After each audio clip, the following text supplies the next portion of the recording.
మరో 11 రోజుల్లో ఆంధ్రప్రదేశ్ ఎన్నికల ఫలితాలు రాబోతూ ఉన్నాయి.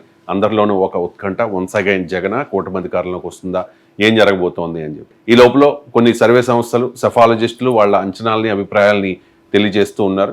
ఇవాళ ఉమ్మడి విశాఖ జిల్లా గురించి మాట్లాడదాం. ఉమ్మడి విశాఖ జిల్లాలో మొత్తం 15 నియోజకవర్గాలు ఉన్నాయి. ఏ నియోజకవర్గంలో ప్రధానంగా ఎవరెవరి మధ్య పోటీ ఉంది, వాళ్ళ విజయావకాశాలు ఎలా ఉన్నాయి, ప్రతికూలతలేంటి, అనుకూలతలేంటి, ఇంకా వాటన్నిటికి సంబంధించి డీటెయిల్గా మాట్లాడదాం. సో సెఫాలజిస్ట్ చందు శ్రీనివాస్ గారు మనతో జాయిన్ అయ్యారు. శ్రీనివాస్ గారు నమస్కారం. నమస్కారం అండి. విశాఖపట్నం సౌత్ నియోజకవర్గం జనసేన పార్టీ నుంచి వంశీ కృష్ణ శ్రీనివాస్ యాదవ్, ఆయన వైఎస్ఆర్ కాంగ్రెస్ పార్టీ ఎమ్మెల్సీ. ఆయన చాలాసార్లు రామకృష్ణ బాబు మీదే పొడిపడి ఓడిపోయారు. ఆయన ఎమ్మెల్యే అవ్వాలనేది ఆయన తపన, ఆయన కోరిక, జీవితాశయం. ఆయన జీవితాశయం.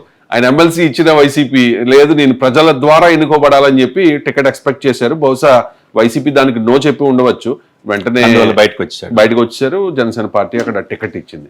వంశీకృష్ణ శ్రీనివాస్ యాదవ్ ఒక టికెట్ ఇచ్చిన తర్వాత విశాఖ సౌత్లో కొంతమంది జనసేన నాయకులు ప్రెస్ మీట్ పెట్టి మరి ఆయన నాన్ లోకలు, వేరే నియోజకవర్గం నుంచి ఇక్కడికి వస్తే మేము ఎలా యాక్సెప్ట్ చేస్తామని చెప్పి మొదట్లో అపోజ్ చేశారు. ఆ తర్వాత పవన్ కళ్యాణ్ గారు పిలిచి మాట్లాడిన తర్వాత వాళ్ళందరూ కూడా అవుట్రైట్ గా ఆయనకి సపోర్ట్ చేసిన పరిస్థితి. వాసుపల్లి గణేష్ కుమార్, ఆయన కూడా చాలా సీనియర్ నాయకుడు, వైసీపీ నుంచి అభ్యర్థిగా ఉన్నారు. ఏం జరిగే అవకాశం ఉంది? ఇక్కడ హోరావరి పోరండి. మొన్నటిదాకా వైసీపీ అనుకున్నారు కానీ వ్యూహాత్మకంగా చివరిలో మీరు అన్నట్టుగా జనసేన కలిసి వచ్చేదలికి స్వల్ప మెజార్టీతో ఇక్కడ వంశీకృష్ణ యాదవ్, ఎందుకంటే ఆయన సానుభూతి ఉంది. మొదటి నుంచి కూడా ఉత్తరాంధ్రలో చూసుకుంటే వైసీపీ పార్టీ పెట్టినప్పటి నుంచి కూడా వైసీపీ పార్టీ వెనక నడిపిన బీసీ నాయకుడిగా పేరు పొందాడు.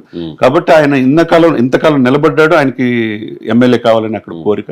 తర్వాత క్యాడర్ కూడా జనసేన క్యాడర్ కలిసి ఉండటం వల్ల స్వల్ప మెజార్టీతో, ఎక్కువ మెజార్టీ ఉండదు, వీళ్ళిద్దరి మధ్య ఓవరావరికి పోరు జరిగింది. జనసేన బయటపడే అవకాశం ఉంది. ఇక్కడ సామాజిక వర్గ సమీకరణలో కూడా ఎక్కువగా కలిసి వస్తుంది. తర్వాత మత్స్యకారులు ఇక్కడ 18% ఉన్నారు.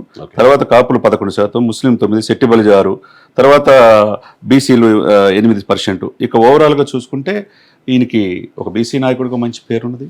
ఒక సెంటిమెంట్ పాయింట్ ఆఫ్ వ్యూ ఉంది. పార్టీని సరైన సమయంలో వచ్చాడు. ఈ కొద్ది క్యాడర్ని దగ్గర తీసుకోవడం జరిగింది. అందువల్ల సింపతి అండ్ జనసేన సపోర్ట్ అన్ని కలిసి వస్తుంది. రైట్. ఆత్మసాక్షి చెప్తోంది ఇక్కడ వాసుపల్లి గణేష్ కుమార్ గెలవబోతూ ఉన్నారు అని చెప్పి. జనసేన పార్టీకి ఎడ్జ్ ఇస్తోంది పోల్ పల్స్ సర్వే. మీ అంచనా ప్రకారం అక్కడ జనసేన పార్టీ గెలవబోతోంది విశాఖ సౌత్లో. ఇది మొత్తానికి ఇంకా 11 రోజులు వెయిట్ చేయాల్సింది. జూన్ 4 వరకు వెయిట్ చేయాల్సిందే. ఇది మాత్రం ఒక అంచనా మాత్రమే. వివిధ సర్వే సంస్థలు ఇచ్చిన రిపోర్ట్స్ని బేస్ చేసుకుని చేసిన రిజల్ట్స్ అనాలిసిస్ ఇది.